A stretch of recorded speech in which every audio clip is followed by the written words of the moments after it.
Hi, this is Joe again with another review.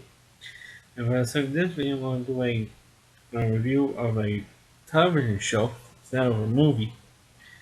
It's a stereotypical show from the early 80s, and that is the show The Greatest American Hero. Now, of course, most superheroes, of course, most superhero television shows, of course, were based on comic books, and usually or cartoons. And one of the greatest American heroes is a superhero who's actually an every guy, an everyman, a blue collar guy. Of course, the show stars Connie Selica, Green Cat, and Robocop. From the show I Spy. Of course, this show was popular. It does have a kind of a cult following, but not really.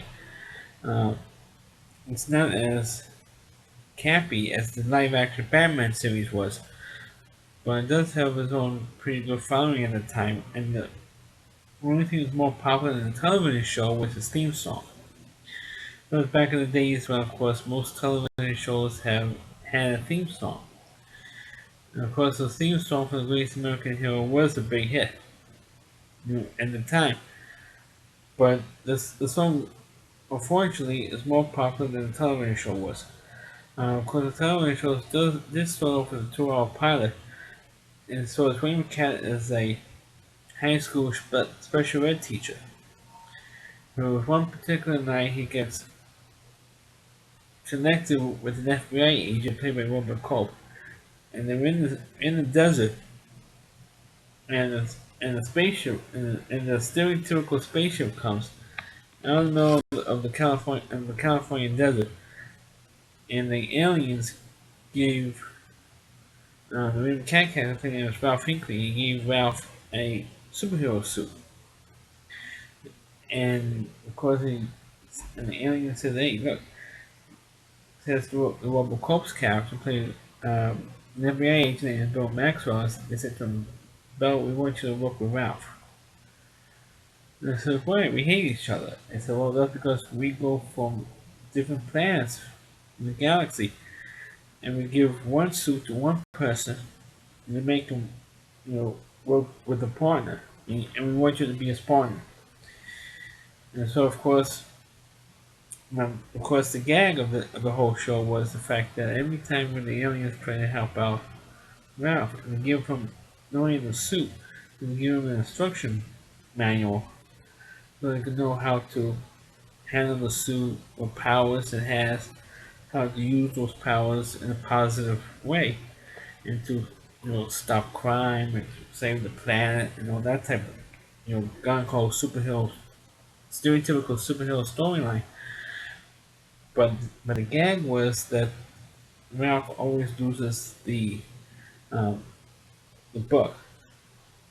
The first episode, the pilot episode, which you can't see on YouTube, he has the suit in a box. He's carrying it under his arm, and the book falls out. And it says, "I lost the book."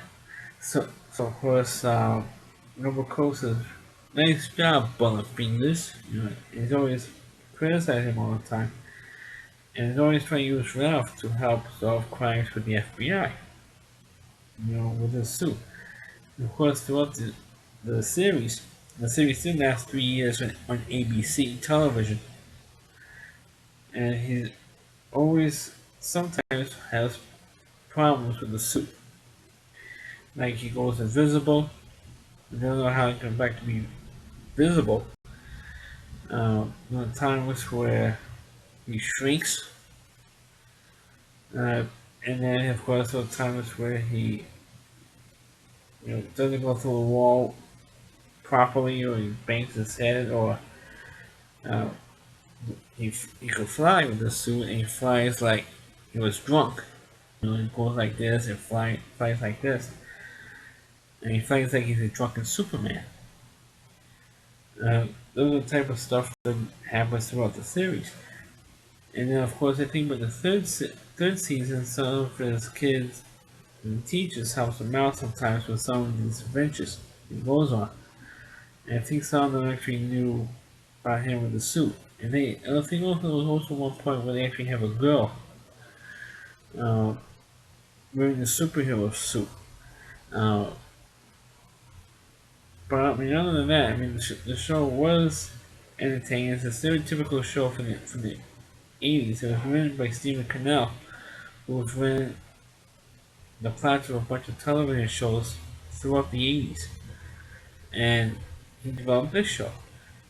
And it was a typical Stephen J. Cannell show. And it was good. It was entertaining for its time. And it's, to me, it was an enjoyable show. Was it the greatest show ever? I'm not going to go that far.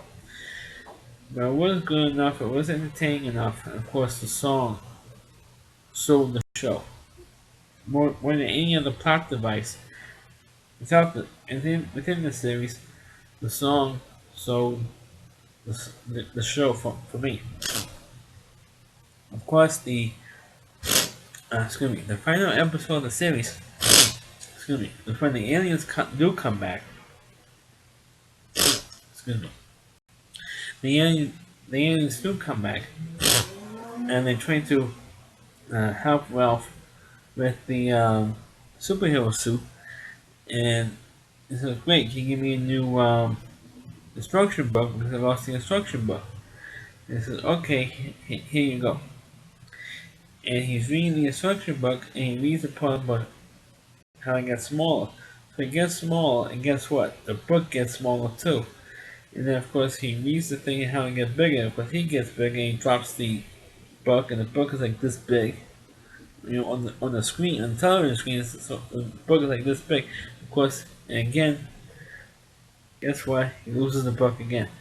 Um, but it's it is a good show. It even has superpowers I don't think even Superman had.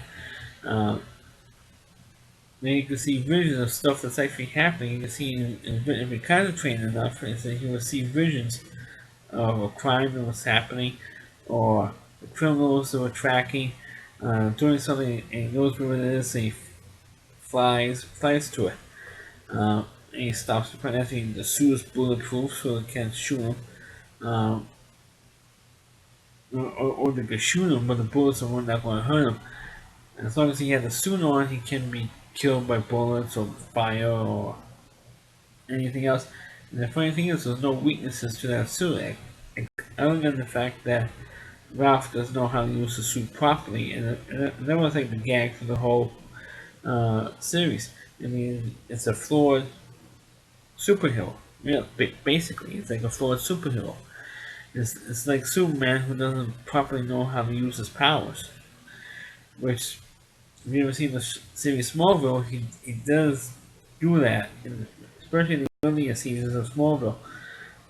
It's like the same thing. They use that particular premise, and they took that premise from those Greatest American Hero and they put it into Smallville.